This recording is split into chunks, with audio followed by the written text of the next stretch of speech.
Hi, my name is Wade Skeen. I want to start out today telling you about a little small village in Iraq, about 150 miles northwest of Baghdad, named Halabja. 1988, it was bombed by Saddam Hussein with about 20 aircraft with sarin gas and mustard gas and possibly VX gas. This killed 5,000 people because they were Kurds. This was during the Iranian-Iraqi conflict, and they were on the other side of it. Saddam Hussein used chemical weapons to kill 5,000 of his own people. I tell you this because I want to get your attention when it comes to why we as the U.S. decided to use military operations against Iraq in 2003.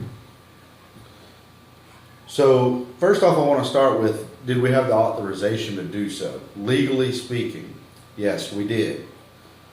We had 49 coalition countries that voted in the UN to support military operations and to use whatever necessary force possible to disarm Saddam Hussein of all chemical weapons. It was a well-known fact that he had been producing them since 1984. He used them in 1988, and he had threatened to use them going forward.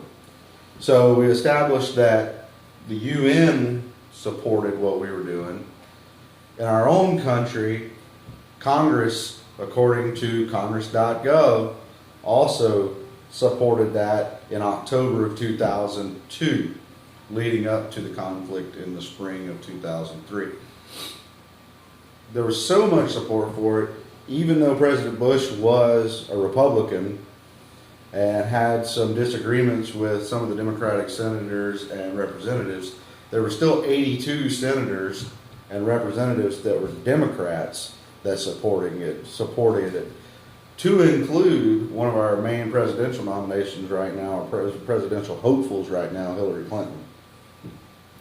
So we talked about, did we have legal authorization to do it, and overwhelmingly we did, with the support of the international community and our own elected officials. Now let's talk about why we resorted to violence, resorted to military operations to invade Iraq. This has been debated a long time, but I'll start out with what Saddam Hussein did for the 19 years, 20 years building up to us invading in March 2003. So it started out with the genocide of the Kurds that I just talked to you about a minute ago, using WMDs, killing his own people, using chemical weapons and things like that. It then went into the invasion of Kuwait, a tiny little nation that really didn't have any support network to hold off a country like Iraq, who at the time in 1991 was fifth or sixth largest military in the world, believe it or not. So they invaded Kuwait in 1991. There was a big fear that they would further invade all the way into Saudi Arabia.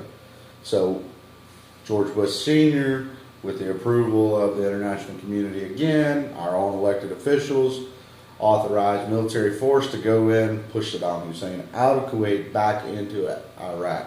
He did so. The U.S. military went in, conducted about a 2-month campaign, pushed Iraqi forces all the way back into Baghdad, and then withdrew.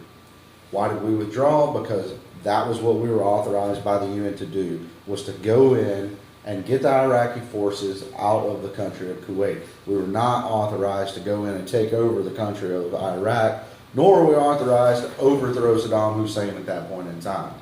That's a very important fact, considering a lot of people say, well, why didn't we just take care of Saddam Hussein in 1991? Retrospect, it probably would have been better going forward, but that's not what we were doing. George Bush Sr. Took it upon himself to do the legal, the justified thing, and remove Iraqi forces out of Kuwait. The next thing, so that was in 1991 that we got them out of Kuwait. From 1991 to 2003, there was a systematic, never-ending non-compliance with UN inspections. Either they didn't allow the inspectors to go where they needed to go, they didn't allow them in the country at all during inspection times a lot of times, or they hid or misled the inspectors on multiple occasions.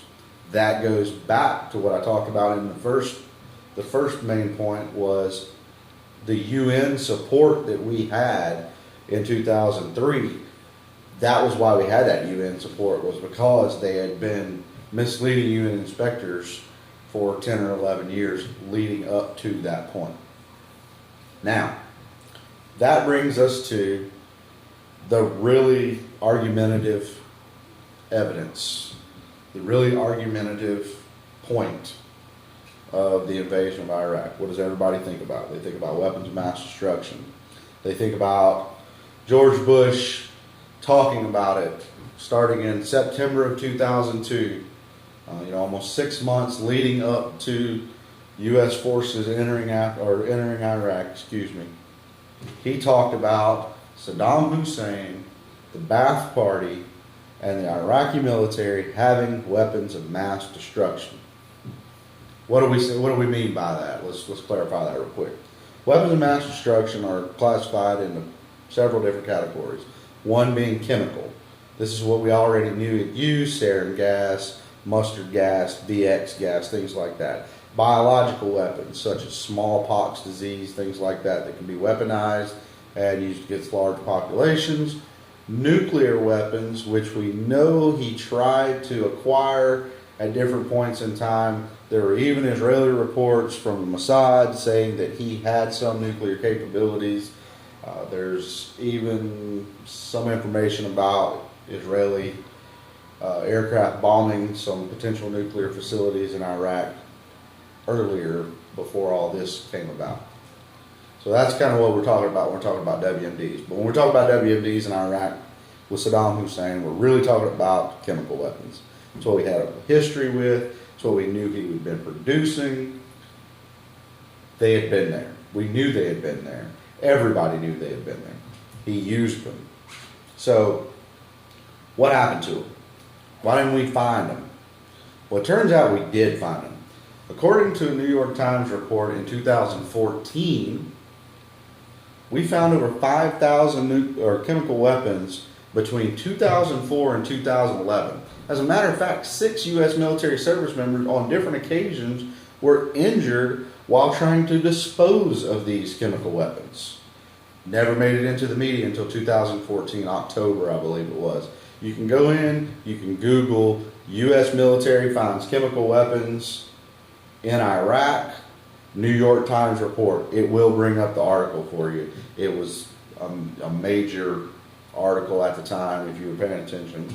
The second thing involved in this, though, is shortly after that, and personally, my real first experience with ISIS, and what I learned about ISIS, was I saw a report come out in, I think the first person to put it out was The Telegraph, which was a UK-based website.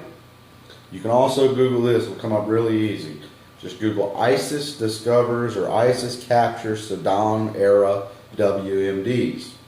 What happened here?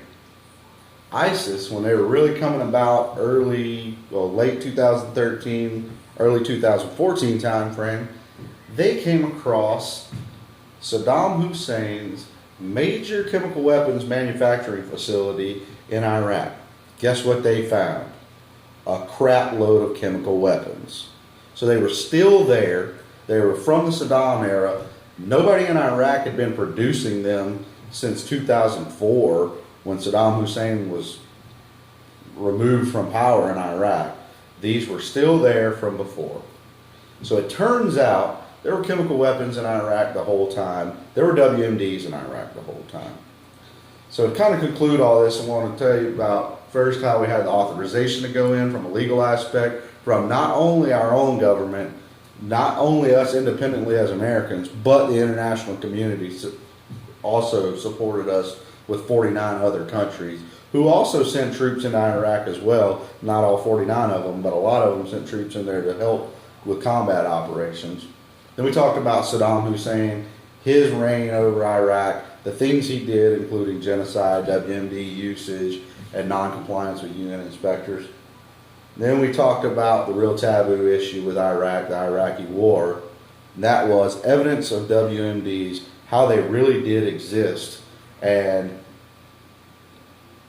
flat out, the media failed to report the truth of WMDs in Iraq for up to 10 years. And if they did, it never made the headlines, it never made the front page, but it was always there. Thank you.